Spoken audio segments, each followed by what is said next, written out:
This is Dr. Rob Ward, and I'd like to welcome you to drrobwebinar.com. For the next several minutes, we're going to take a journey in understanding the science of redox biochemistry, which is essentially the science of healing. My background is as a family practitioner. I've been in clinical practice for over 30 years. I have backgrounds in functional medicine and addiction medicine as well. And I also serve as the volunteer chairman of the ASEA Science Advisory Council. The world of redox biochemistry is an exploding field of science. There are textbooks, medical journals, conferences that can be attended. This is a huge area of science, and the reason for this explosion has to do with the fact that it applies to all areas of biology. Redox signaling technology is really destined to fuel some of the greatest advances in medical science this century. It's fundamental to all biological multicellular processes, plants, animals, bacteria.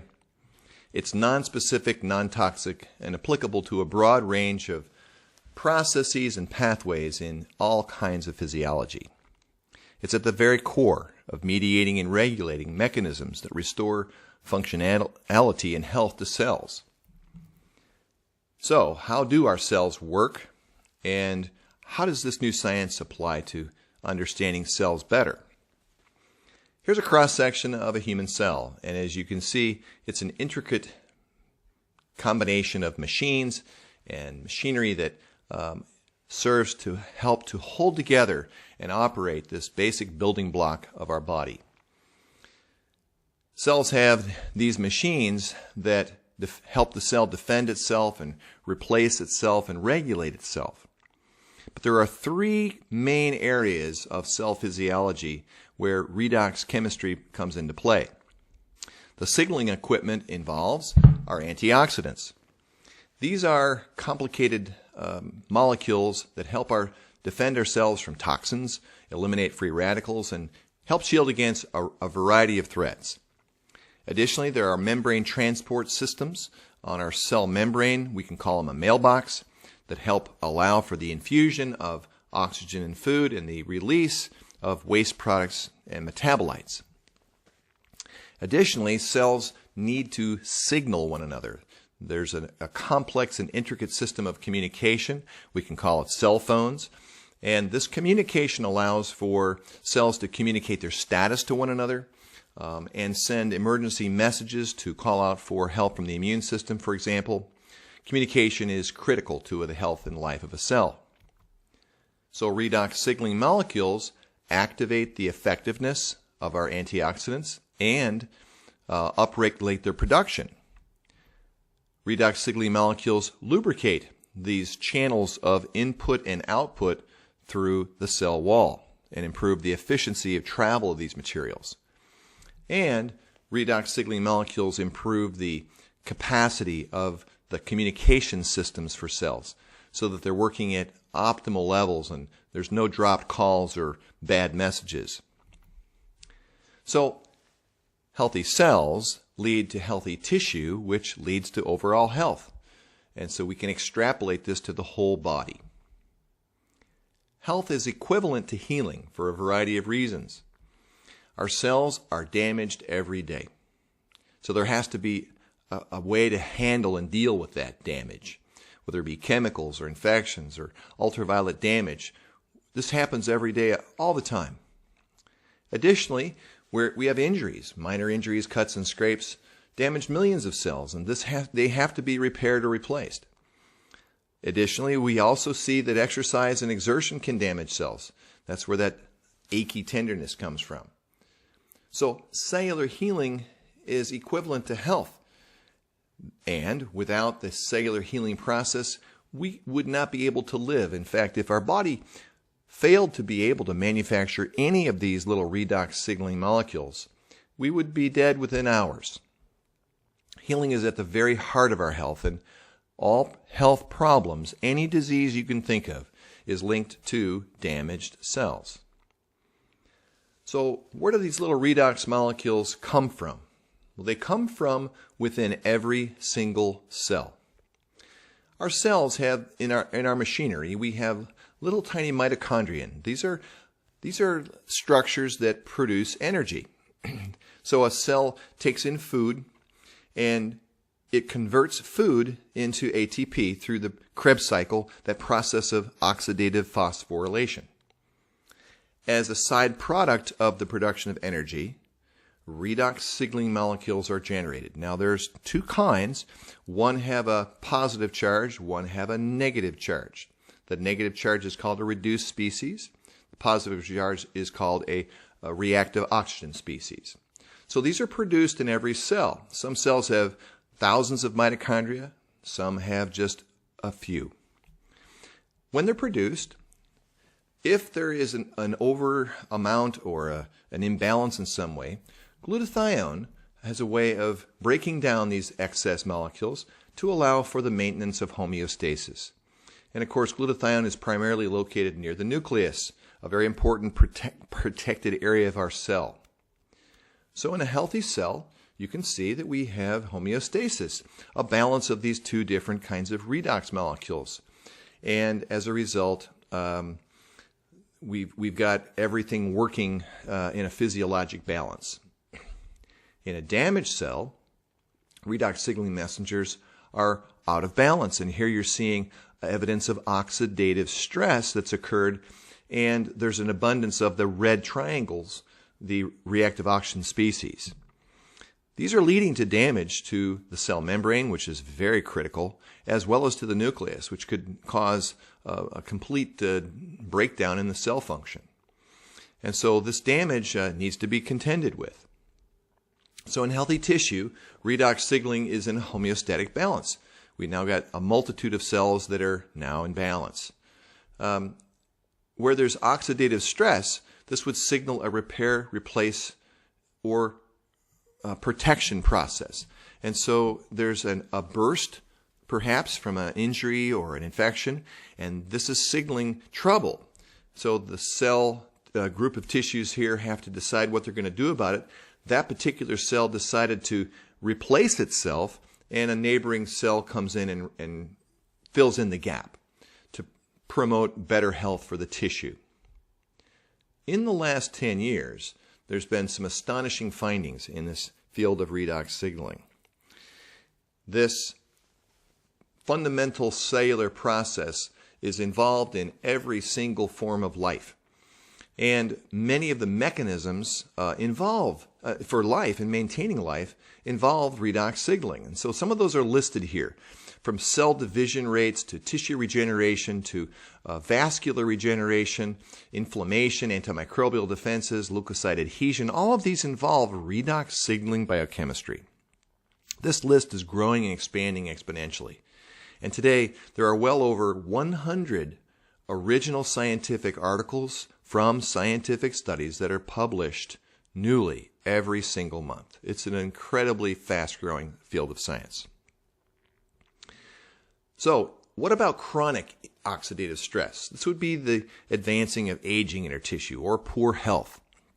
So here we've got a multitude of oxidative stress signals, and this is a situation where there's a persistence and an inability for the cell to correct itself.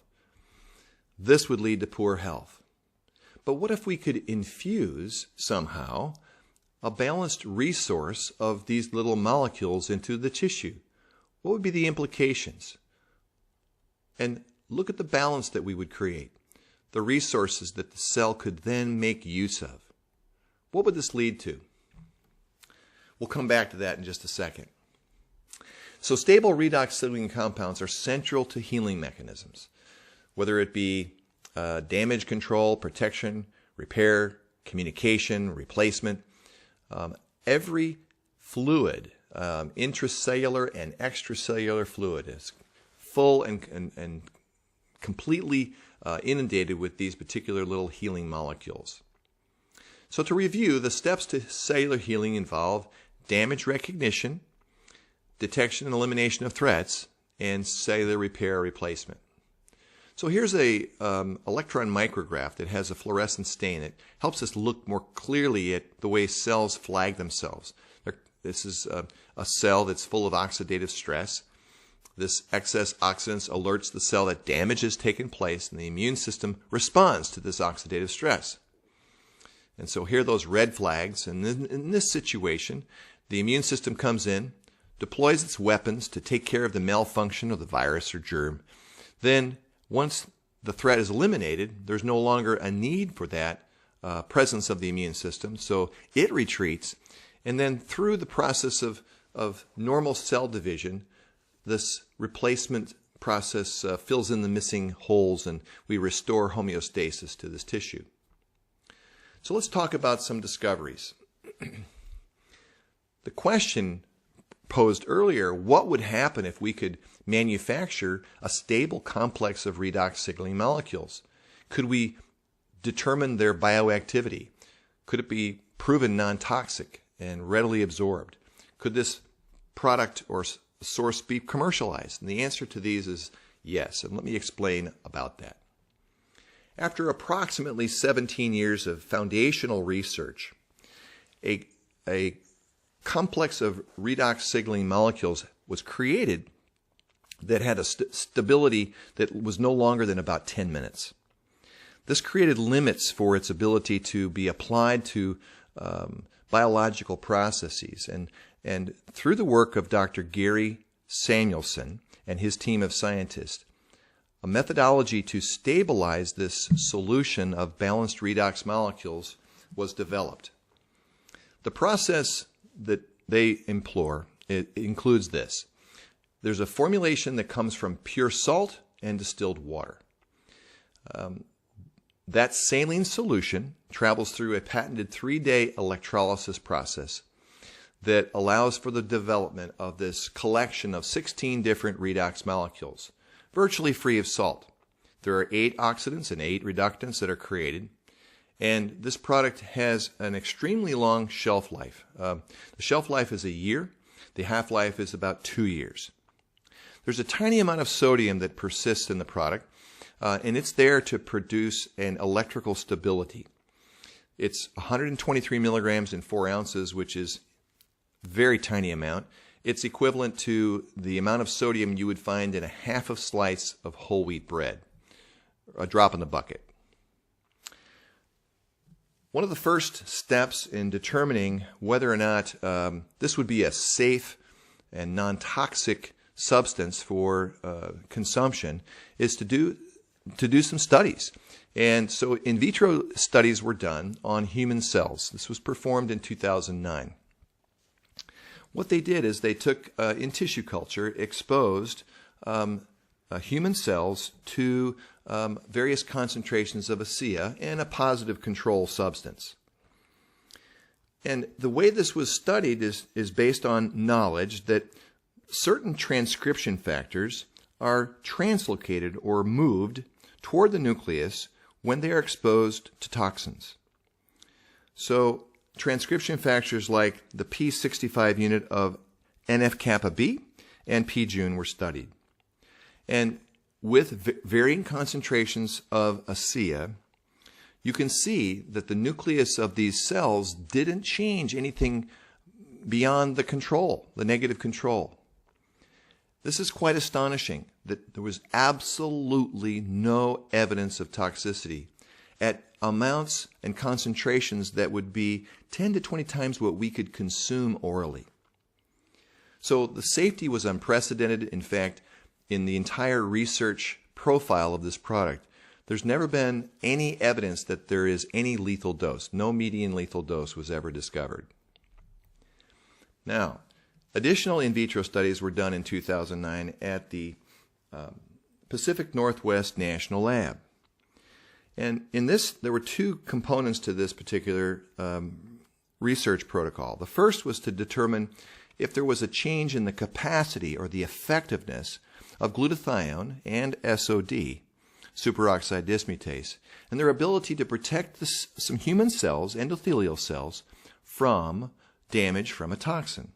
So using an array design stress gen kit, human cells were exposed to known toxins. And then the effectiveness and them being able to protect themselves was measured. And the cells exposed to ASEA showed an improvement in the capacity or function of glutathione and superoxide dismutase to protect themselves in the order of 500%. This is unprecedented, never been seen before, and that by itself was amazing. But in addition, it was determined that there was also an upregulation in the production of these powerful antioxidants. So here, the pictures show this. Using a standard Western blot analysis, cells exposed to ASEA activated the nucleus to call for an increased production of these antioxidants. This was measured by looking at transcription factors like NRF2 and DAPI. These were dramatically affected, and there was dramatic movement toward the nucleus, indicating increase in production. This effect lasted for more than 2 hours and was quite astonishing. But way beyond that was the next finding, and that was that there was no normal provocation of this normal inflammatory transcription factor, NF-kappa B, despite invoking the transcription factor NRF2, which increased antioxidant production. In other words, the normal mild inflammatory response that comes from the upregulation of antioxidants did not happen. And this has not been seen before in the scientific world, and raised a lot of eyebrows thinking, this is different. This is not what we're used to seeing.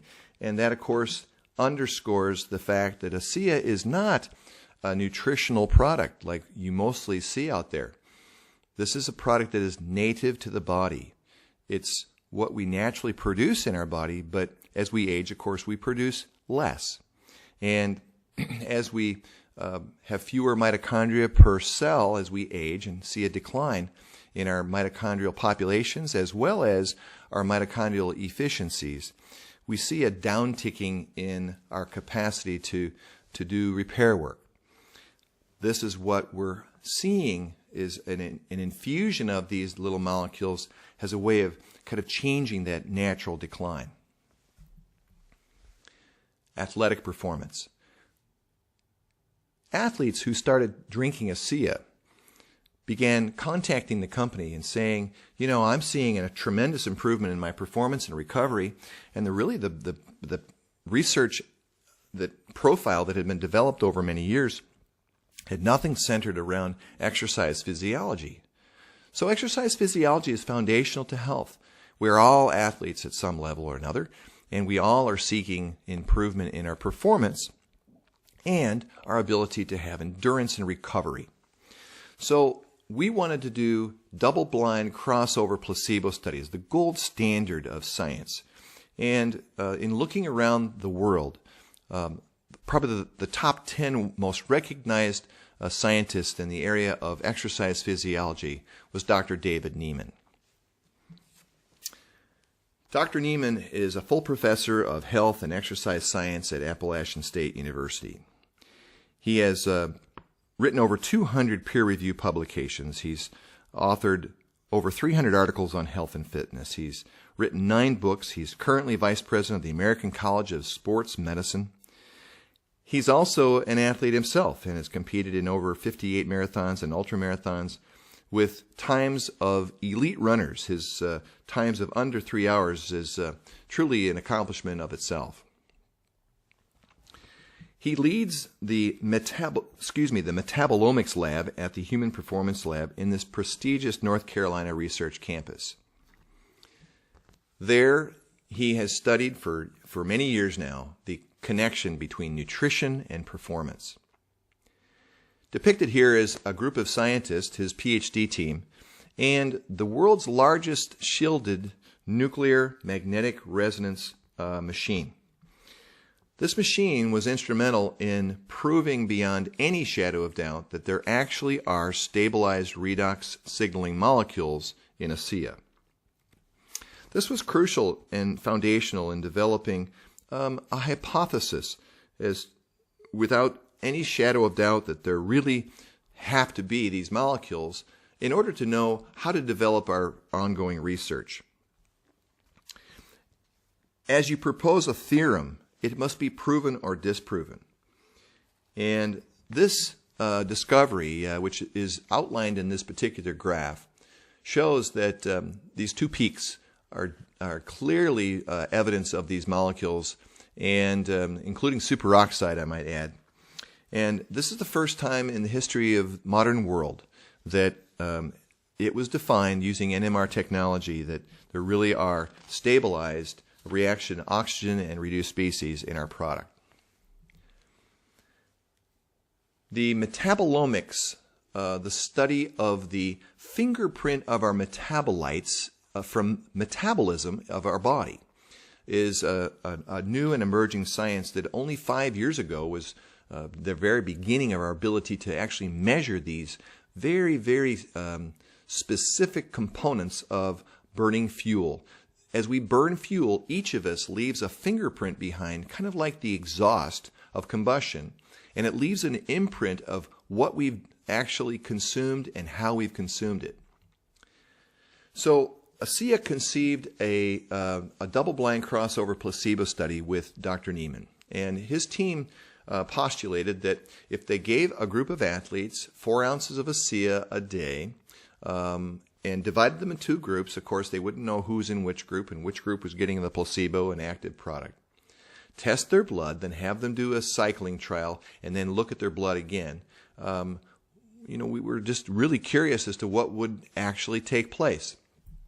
So using very, very specific ultra-sensitive mass spectrometry, this study demonstrated a huge shift in 43 of 108 metabolites.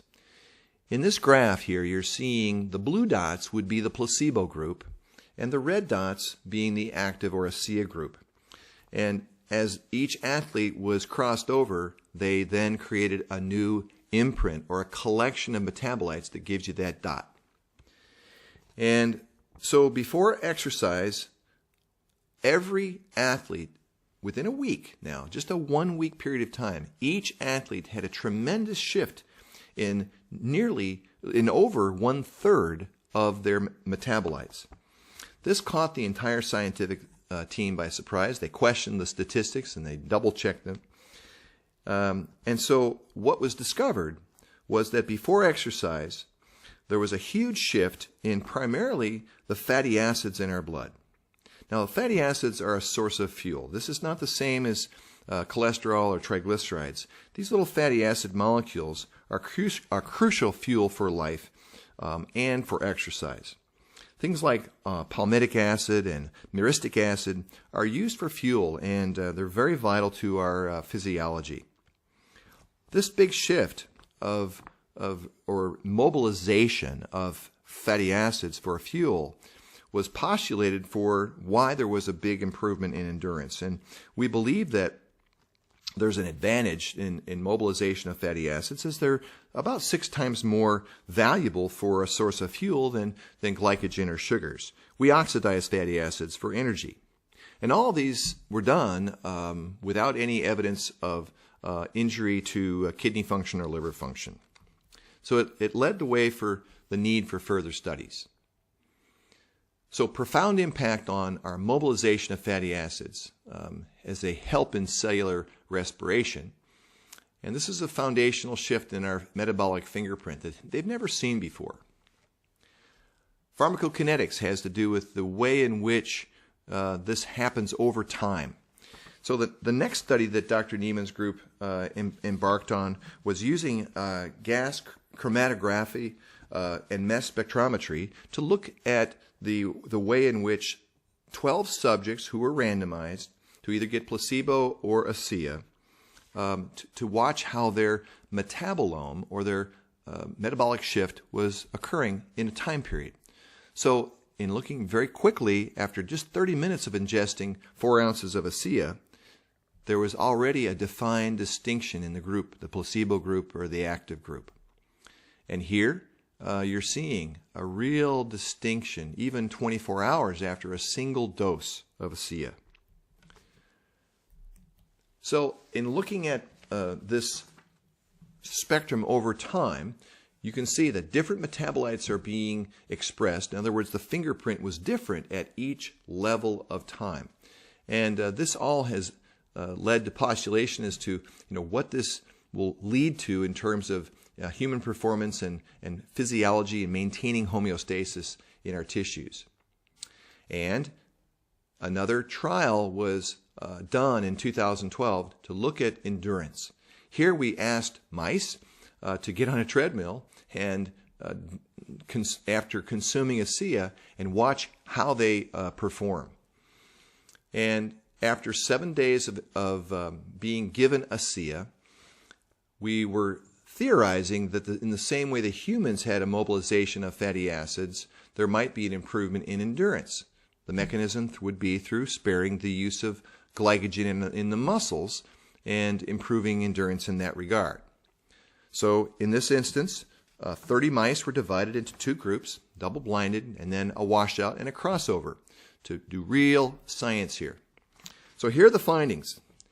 After running on a treadmill to exhaustion, mice given ASEA showed a 29% better endurance than the placebo group. And this was an extremely excellent p-score of 0.0000572. Unequivocal difference. Additionally, after doing muscle biopsies, they determined that there was sparing of glycogen, in other words, a reduction in muscle glycogen usage by 33%. When we don't burn our glycogen, we have better endurance, more stamina, and easier recovery. Additionally, there was preliminary evidence that there was some mitochondrial biogenesis as well.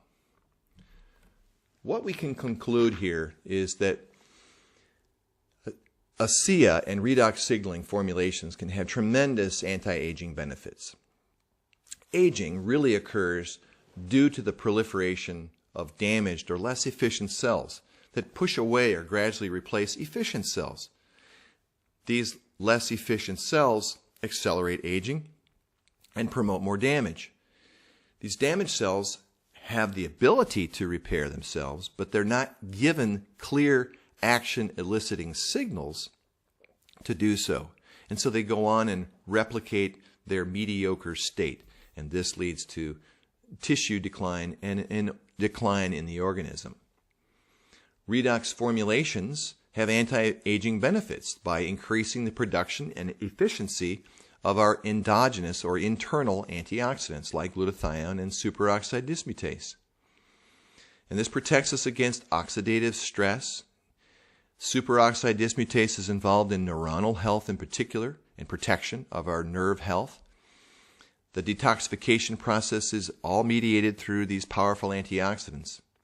And of course, reductants, these negatively charged species, are necessary for the regeneration of antioxidants in our cells. Anti-aging benefits are also seen when we notice that there's quicker detection of cell damage, quicker replacement of damaged cells, a more precise immune response, an activation of a proper redox potential that optimizes signaling and communication in our cells. So, why is a healthy balance of redox messengers important?